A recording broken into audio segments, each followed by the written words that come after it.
अस्सलाम वालेकुम। हमने स्टार्ट की थी 10th क्लास केमिस्ट्री का न्यू सिलेबस। आज हम उसका सेकंड लेक्चर रिकॉर्ड करने जा रहे हैं। आज हमारा टॉपिक है इंटरनल एनर्जी और कुछ कन्वर्जन हम वो पढ़ेंगे। तो हम स्टार्ट करते हैं इंटरनल एनर्जी को। तो बेसिकली देखें पहले हम इस लफ्ज़ का मतलब समझते हैं इंटरनल का। देखें जो लफ्ज़ इंटरनल है, इस इंटरनल का मतलब होता है अंदरूनी या अंदर वाला माना होता है इंटरनल के। तो बेसिकली एक सब्सटेंस के अंदर जितनी भी एनर्जी होती है, कोई भी सब्सटेंस है, अब ये सब्सटेंस क्या होगी ये आपको पहले समझा चुके हैं। यानी कोई भी शय है उसमें जितनी भी एनर्जी की मिकदार है, जितनी भी एनर्जी की मिकदार है उस एनर्जी को क्या बोलते हैं? Internal energy. The total energy, यानी जितनी एक मुकम्मल जो मजमूई तादाद है एनर्जी की जो भी किसी सब्सटेंस के अंदर मौजूद है, कंटेंट का मतलब उसके अंदर मौजूद है, is known as its internal energy. तो याद रखिएगा जो इंटरनल एनर्जी, तो आई से हम क्या मुराद ले रहे हैं? Internal energy. तो इंटरनल एनर्जी जो होती है वो सम होता है, वो मजमुआ होता है किसका? काइनेटिक एनर्जी का और पोटेंशियल एनर्जी का। मैंने कहा जो इंटरनल एनर्जी है वो दो चीज़ों का मजमूआ है। वो दो चीज़ें कौन कौन सी हैं? एक चीज़ क्या है भाई? Kinetic energy. और दूसरी चीज़ है पोटेंशियल एनर्जी। अब याद रखिएगा कि जो काइनेटिक एनर्जी होती है वो हमेशा जो मॉलिक्यूल्स होते हैं उनकी मूवमेंट की वजह से होती है, यानी उनकी हरकत की वजह से। ठीक है, तो जब भी किसी भी मॉलिक्यूल में उसकी हरकत की वजह से कोई एनर्जी पैदा होगी तो वो एनर्जी कौन सी होगी भाई? वो काइनेटिक एनर्जी होगी। तो के ई से मुराद काइनेटिक एनर्जी, तो वो किस वजह से होती है? ये मूवमेंट ऑफ पार्टिकल की वजह से होती है। जबकि पोटेंशियल एनर्जी जो होती है, पोटेंशियल एनर्जी वो बॉन्डिंग की वजह से होती है। देखें हम कहते हैं कि बी ए और बी दो एटम्स हैं, दो एलिमेंट्स हैं, वो आपस में बॉन्ड बना रहे हैं। तो इस बॉन्ड में जो एनर्जी स्टोर्ड होगी, जखीरा होगी, इस जखीरा शुदा एनर्जी को हम क्या बोल देते हैं? Potential energy. तो होप सो आपको समझ आ गया होगा कि भाई इंटरनल एनर्जी क्या होती है, काइनेटिक एनर्जी क्या होती है, पोटेंशियल एनर्जी क्या होती है। तो बस सिंपल सी बात है कि भाई एक सब्सटेंस के अंदर जितनी भी एनर्जी की मजमूई तौर पर तादाद है उस एनर्जी को हम क्या बोलते हैं? Internal energy. जबकि इंटरनल एनर्जी होती है वो दो चीज़ों का मजमुआ होती है, दो तरह की एनर्जियों का मजमुआ होती है। एक काइनेटिक एनर्जी होती है, दूसरी पोटेंशियल एनर्जी होती है।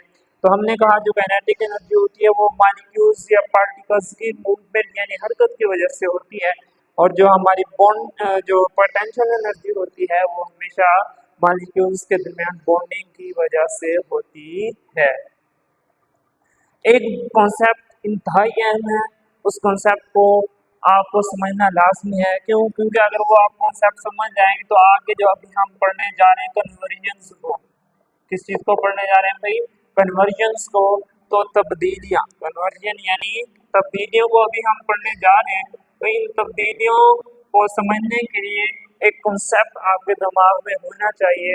वो कॉन्सेप्ट ये है, वो कॉन्सेप्ट क्या कहता है? वो कॉन्सेप्ट ये है कि भाई जब जो टेम्परेचर होता है, टेम्परेचर टेम्परेचर जो होता है यानी दर्जा हरारत, वो डायरेक्टली प्रोपोर्शनल होता है काइनेटिक एनर्जी के। दोबारा रिपीट कर रहा हूँ, जो टेम्परेचर होता है वो काइनेटिक एनर्जी के डायरेक्टली प्रोपोर्शनल होता है। डायरेक्टली प्रोपोर्शनल यानी उर्दू में हम कह सकते हैं तनासुब रास्त। इसका क्या मतलब होता है कि भाई अगर टेम्परेचर बढ़ाओगे, अगर आप लोग टेम्परेचर बढ़ाओगे तो जो मॉलिक्यूल्स हैं उनकी काइनेटिक एनर्जी बढ़ेगी। मैं कह रहा हूँ कि टेम्परेचर बढ़ेगा तो काइनेटिक एनर्जी बढ़ेगी। अभी आपको समझाया जो काइनेटिक एनर्जी होती है वो मॉलिक्यूल्स की मूवमेंट की वजह से होती है, मॉलिक्यूल्स की हरकत की वजह से होती है। अगर टेम्परेचर बनाने से काइनेटिक एनर्जी बढ़ रही है तो इसका मतलब ये हुआ जो मॉलिक्यूल्स हैं उनकी हरकत करने की रफ्तार बढ़ रही है। तो ये कॉन्सेप्ट आपने दिमाग में रखना है कि टेम्परेचर जो होता है वो काइनेटिक एनर्जी के डायरेक्टली प्रोपोर्शनल होता है। और इसी तरह हमने समझा कि भी डायरेक्टली प्रोपोर्शनल का क्या मतलब है भी अगर टेम्परेचर बढ़ेगा तो काइनेटिक एनर्जी बढ़ेगी, और अगर टेम्परेचर कम होगा तो ज़ाहिर बात है काइनेटिक एनर्जी भी कम होगी। तो ये इंतहाई अहम कॉन्सेप्ट है इस कॉन्सेप्ट को आपने याद रखना है। इस कॉन्सेप्ट को याद रखेंगे तो आगे चल के आपके लिए आसानी होगी। तो ये इम्पोर्टेंट कॉन्सेप्ट है। चले भाई, अभी हम स्टार्ट करने जा रहे हैं कन्वर्जन को। इन कन्वर्जन को डिटेल से पढ़ने से पहले मैं आपको थोड़ा इनका ओवरव्यू करवा देता हूँ। अगर ये ओवरव्यू याद रखेंगे तो इंशाल्लाह आगे आसानी होगी। तो देखें, जो आपका सिलेबस है उसमें कन्वर्जन तीन तरह की दी हुई है। एक कन्वर्जन है सॉलिड जो होता है वो लिक्विड में चेंज हो जाता है। दूसरी कन्वर्जन है लिक्विड की गैस में, फिर गैस का लिक्विड में। तो ये तीन कन्वर्जन हमने पढ़नी है। तो बेसिकली जो सॉलिड होता है उसको लिक्विड में कन्वर्ट करने के लिए एक पॉइंट आता है। उस पॉइंट को हम बोलते हैं melting point. Melting point melting point ये मेल्टिंग पॉइंट वो फास्ट टेम्परेचर होता है जिस पर जो सॉलिड होता है वो लिक्विड में चेंज हो जाता है। और इसी तरह लिक्विड को गैस में जब चेंज करते हैं तो एक पॉइंट होता है उसको बोलते हैं बॉइलिंग पॉइंट। ठीक है। और जब हम यानी और जब हम गैस को लिक्विड में कन्वर्ट करते हैं तो एक जो प्रोसेस होता है उसको हम बोल देते हैं कंडेंसेशन। तो ये अभी हम इंशाल्लाह डिटेल से पढ़ने जा रहे हैं और इंशाल्लाह हम आपको बिल्कुल आसानी से और तफसील से समझाएंगे। डियर स्टूडेंट्स, अभी मैंने कुछ देर पहले आपको बताया कि भाई आपके सिलेबस में तीन तरह की कन्वर्जन है, यानी तीन तरह की तब्दीली हैं। पहली जो तब्दीली हमने पढ़नी है आपके सिलेबस के मुताबिक वो क्या है, ठोस का माया में तब्दील होना। ठोस का माया में तब्दील होना। दूसरी जो हमने तब्दीली पढ़नी है आपके सिलेबस में वो क्या है, माया का गैस में तब्दील होना। माया का गैस में तब्दील होना।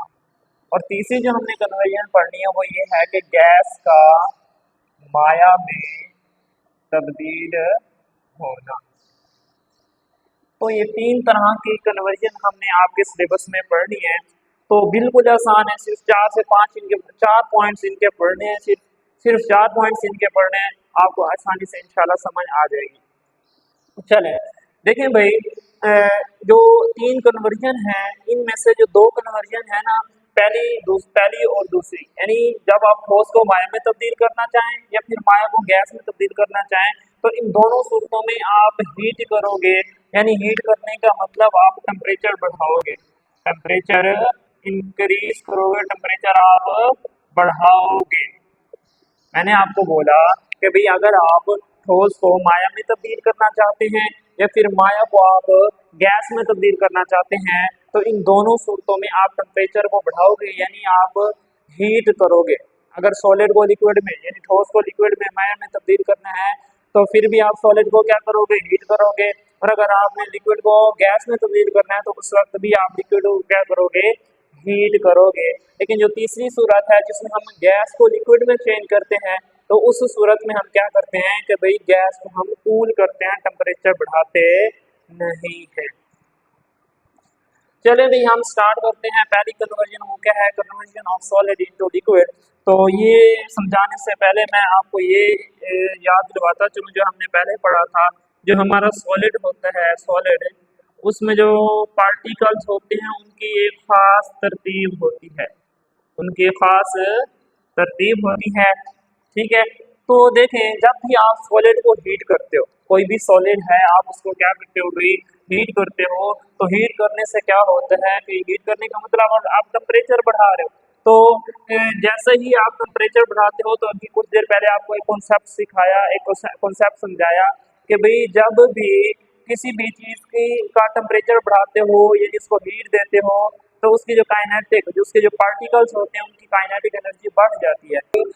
सॉलिड को हीट करोगे, ये जो हीट होगी या जो टेम्परेचर इंक्रीज हुआ है ये क्या करेगा, इंक्रीजेस द काइनेटिक एनर्जी। ये क्या कर देगा, ये जो हीट होगी ये जो पार्टिकल्स होंगे उनकी काइनेटिक एनर्जी को बढ़ा देगा। आप जब भी सॉलिड को हीट करोगे तो ये जो हीट आपने प्रोवाइड की है ये हीट क्या करेगी, वो जो पार्टिकल्स होंगे, किसके पार्टिकल्स, सॉलिड के पार्टिकल, ठोस के जो पार्टिकल्स होंगे, ये जो हीट आपने दी है ये हीट क्या करेगी, जो काइनेटिक एनर्जी होगी पार्टिकल्स की उसको बढ़ा देगी। और उसको बढ़ाएगी तो क्या होगा कि जो सॉलिड के पार्टिकल्स होंगे वो रैपिडली यानी तेजी से क्या करेंगे, वाइब्रेट करना शुरू कर देंगे। रैपिडली वाइब्रेट करना शुरू कर देंगे। अब आपने पिछले लेक्चर में आपको समझाया था जो भी ठोस होते हैं वो सिर्फ एक तरह की ही सिर्फ एक तरह की मोशन कर सकते हैं। वो कौन सी मोशन होती है? Vibrational motion. तो जाहिर बात है जब आप हीट दोगे तो जो इसके जो पार्टिकल्स हैं सॉलिड के ये क्या करेंगे? वाइब्रेट करने लग जाएंगे। तो क्या होगा वाइब्रेट करने से कि भाई ये जो मॉलिक्यूल्स हैं सॉलिड के ये अपनी असल जो पोजीशन होगी उसको भी खो देंगे। इनकी जो असल पोजीशन होगी वो भी लॉस हो जाएगी। और इसके अलावा ये रैंडम हो जाएंगे। पहले ये क्या थे? ऑर्डर थे, बिल्कुल तरतीब से थे। फिर क्या होगा कि भाई ऐसे ऐसे ऐसे ऐसे ऐसे ऐसे इनकी तरतीब भी चली जाएगी। उनकी पोजीशन भी जो पोजीशन थी वो भी लॉस्ट हो जाएगी। और जो इनका ऑर्डर था यानी तरतीब थी वो भी क्या हो जाएगी? खत्म हो जाएगी। अभी हमने समझा कि जैसे ही आप सॉलिड को हीट करोगे तो हीट करने से क्या होगा? उनकी पार्टिकल्स की काइनेटिक एनर्जी बढ़ेगी जिसकी वजह से वो रैपिडली वाइब्रेट करना शुरू कर देंगे। इस वाइब्रेशनल मोशन की वजह से ये जो सॉलिड के पार्टिकल्स होंगे इनकी जो एक तो पोजीशन होगी वो भी चली जाएगी। दूसरी ऑर्डर यानी इनकी जो अरेंजमेंट होगी मॉलिक्यूल्स की या पार्टिकल्स की वो भी क्या हो जाएगी? खराब हो जाएगी। वो अपनी असल जगह से हिल जाएंगे। तो एक ऐसा टेम्परेचर आएगा, एट पर्टिकुलर टेम्परेचर, एक खास टेम्परेचर आएगा, एक ऐसा टेम्परेचर आएगा कि भाई ये जो सॉलिड होंगे इसके पार्टिकल्स की जो कोहेसिव फोर्सेज होगी, कौन सी फोर्सेज भाई? Cohesive forces. ये कोहेसिव फोर्सेज बिल्कुल ही कमजोर हो जाएंगे। क्या हो जाएंगी भी? कोहेसिव फोर्सेज वीक हो जाएंगी। इन कोहेसिव फोर्सेज के वीक होने की वजह से आपका जो सॉलिड होगा वो कन्वर्ट हो जाएगा किसमें? लिक्विड में। तो इस सॉलिड के लिक्विड को एक खास टेम्परेचर पे कन्वर्ट होने को हम बोल देते हैं मेल्टिंग पॉइंट। सर अगर ज्यादा तफसील से लिखेंगे तो ज़ाहिर बात है टाइम ज्यादा लग जाएगा। तो आपको एक कॉन्सेप्ट समझाना था। बाकी अगर आपने हमारे नोट्स लेने हैं तो आप नोट्स हमसे ले सकते हैं। वो एक शर्त पर ही मिलेंगे कि हम अभी जो आपसे लेक्चर के दौरान सवाल पूछेंगे इन सवालों को आपने जवाब देना होगा। अगर आप जवाब दे देंगे तो चाहे गलत दें सही दें लेकिन जवाब देना जरूर है। तो अगर वो जवाब देंगे तो इंशाल्लाह आपको नोट्स मिल जाएंगे। तो अभी देखें सिंपल सा कॉन्सेप्ट है। सॉलिड को हीट करोगे, हीट हमें पता है हीट करने से क्या होगा? काइनेटिक एनर्जी जो होगी पार्टिकल्स की वो क्या हो जाएगी भाई? बढ़ जाएगी। जो वो बढ़ने की वजह से ये रैपिडली वाइब्रेट करेंगे, तेजी से वाइब्रेट करेंगे। तेजी से वाइब्रेट करने की वजह से क्या होगा कि भाई इनकी जो पोजीशन होगी वो भी क्या होगी? खराब हो जाएगी। और इनकी जो अरेंजमेंट थी वो अरेंजमेंट भी खराब हो जाएगी। वो अपनी सब जगह से हिल जाएंगे। और एक खास टेम्परेचर पर, पर्टिकुलर टेम्परेचर का मतलब भाई खास टेम्परेचर पर क्या होगा? इस खास टेम्परेचर पर जो सॉलिड होगा उसके जो कोहेसिव फोर्सेज होंगे। अब देखें कोहेसिव फोर्सेज का मतलब होता है कशिश की कुव्वतें। दो मॉलिक्यूल हैं, दो से ज्यादा, इनके दरमियान कशिश की कुव्वत होगी। अब ये कशिश की जो कुव्वत होगी ये क्या हो जाएगी? कमजोर हो जाएगी। जल्द से ही कमजोर होगी तो ये जो पार्टिकल्स होंगे एक दूसरे से क्या हो जाएंगे? दूर हो जाएंगे। तो जाहिर बात है कि जिस ये अब सॉलिड वाली स्टेट थी तो अब ये कौन सी स्टेट होगी? लिक्विड वाली स्टेट हो जाएगी। तो जो सॉलिड होता है उसका लिक्विड में कन्वर्ट करने को हम मेल्टिंग पॉइंट कहते हैं।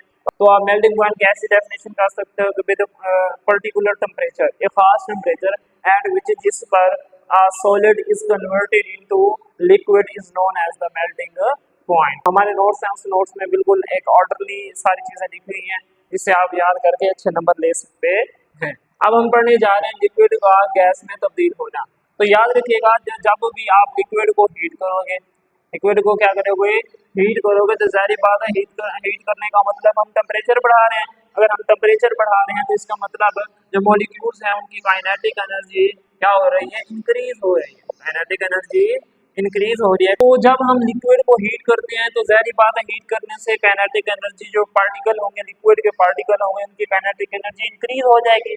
अगर काइनेटिक एनर्जी इंक्रीज होगी तो जाहिर बात है उनके दरमियान जो इंटर पार्टिकल फोर्सेज होगी, यानी जो इंटर का मतलब पहले भी समझाया दरमियान, तो पार्टिकल यानी पार्टिकल के दरमियान जो फोर्सेज होंगी वो वीक हो जाएंगी। फोर्सेज क्या हो जाएंगी भाई? वीक हो जाएंगी। फोर्सेज के वीक होने की वजह से क्या होगा कि भाई उस लिक्विड में से बबल्स निकलने लग जाएंगे। उस लिक्विड में से बबल जो होंगे वो बाहर निकलने लग जाएंगे। ये बबल के बाहर निकलने के दौरान एक ऐसा स्टेज आएगा, इस स्टेज पर लिक्विड में से क्या निकलेंगे? बबल्स निकलेंगे। बबल निकलने के दौरान ये ऐसा स्टेज होगा जिसमें जो वेपर प्रेशर होगा, कौन सा प्रेशर भाई? वेपर प्रेशर, किसका वेपर प्रेशर उस लिक्विड का, ये इक्वल हो जाएगा, किस चीज के इक्वल हो जाएगा, एटमॉस्फेरिक प्रेशर या फिर बैरूनी प्रेशर के इक्वल हो जाएगा। इस बैरूनी प्रेशर के एटमॉस्फेरिक वेपर प्रेशर के एटमॉस्फेरिक प्रेशर के इक्वल हो जाने की वजह से क्या होगा, ये जो लिक्विड होगा ये क्या कर, हमने सीखा भाई जब वेपर प्रेशर एटमॉस्फेरिक प्रेशर के बराबर हो जाता है तो हमारा जो लिक्विड होता है यानी माया होता है वो स्टार्ट्स टू बॉयल, वो बॉयल होना शुरू हो जाता है। और जिस टेम्परेचर पे बॉयल होना शुरू होता है तो उसे हम बोलते हैं बॉइलिंग पॉइंट। तो आप बॉइलिंग पॉइंट की बिल्कुल आसान तारीफ कर सकते हैं कि भाई वो खास टेम्परेचर जिस पर माया का वेपर प्रेशर उसके बैरूनी प्रेशर या एटमॉस्फेरिक प्रेशर के बराबर हो जाए उसको हम बोलते हैं बॉइलिंग पॉइंट। पढ़ते हैं conversion of gas into liquid. तो याद रखिएगा जब भी गैस को ठंडा किया जाता है यानी कूल किया जाता है, यानी मैं कह रहा हूँ गैस को ठंडा करें, तो गैस को ठंडा करने का मतलब उसका टेम्परेचर कम कर रहे हैं, टेम्परेचर कम हो रहा है तो इसका मतलब वो जो गैस है वो क्या हो रही है भाई, उसकी काइनेटिक एनर्जी कम हो रही है। क्यों कम हो रही है, पीछे आपको शुरू में कॉन्सेप्ट सिखाया था कि जब भी किसी चीज के टेम्परेचर कम होता है तो इसका मतलब उसकी काइनेटिक एनर्जी भी क्या हो जाएगी, कम हो जाएगी। जैसे काइनेटिक एनर्जी कम होगी तो जो मॉलिक्यूल्स होंगे, किसके मॉलिक्यूल्स भाई, गैस के मॉलिक्यूल या फिर जो गैस के पार्टिकल हैं उन पार्टिकल के दरमियान जो फोर्सेस होंगी वो इंक्रीज हो जाएंगे। क्यों इंक्रीज होगी, क्योंकि टेम्परेचर कम होने की वजह से वो एक दूसरे के बिल्कुल करीब आएंगे। जैसे ही एक दूसरे के करीब आएंगे तो एक ऐसा खास लोअर टेम्परेचर आएगा जिसमें जो गैस होगा वो किसमें कन्वर्ट हो जाएगा, लिक्विड में कन्वर्ट हो जाएगा। और इसी गैस के लिक्विड में कन्वर्ट होने को यानी गैस का माया में तब्दील होने को हम बोलते हैं कंडेंसेशन। तो गैस का लिक्विड में तब्दील होना क्या कहलाता है भाई, कंडेंसेशन। उम्मीद है आपको आज का जो लेक्चर है वो समझ आया होगा। अगर आपको इससे फायदा हो रहा है तो काइंडली इसको आपने शेयर भी करना है, लाइक भी करना है, कमेंट भी करना है। जो चीज़ आपको समझ ना आए तो आपने लाजमी पूछनी है। और आज के आपने 3 सवाल बताने हैं जिस जो कि आपको नोट्स के लिए ज़रूरी है। नोट्स लेने के लिए जिन सवालों का जवाब देना ज़रूरी है, पहले आप ये बताएंगे काइनेटिक एनर्जी कौन सी मूवमेंट की वजह से होती है, पोटेंशियल एनर्जी कौन सी मूवमेंट की वजह से होती है, और तीसरा जो आपने सवाल बताना है वो ये बताना है कि कोहेसिव फोर्सेस क्या होती है।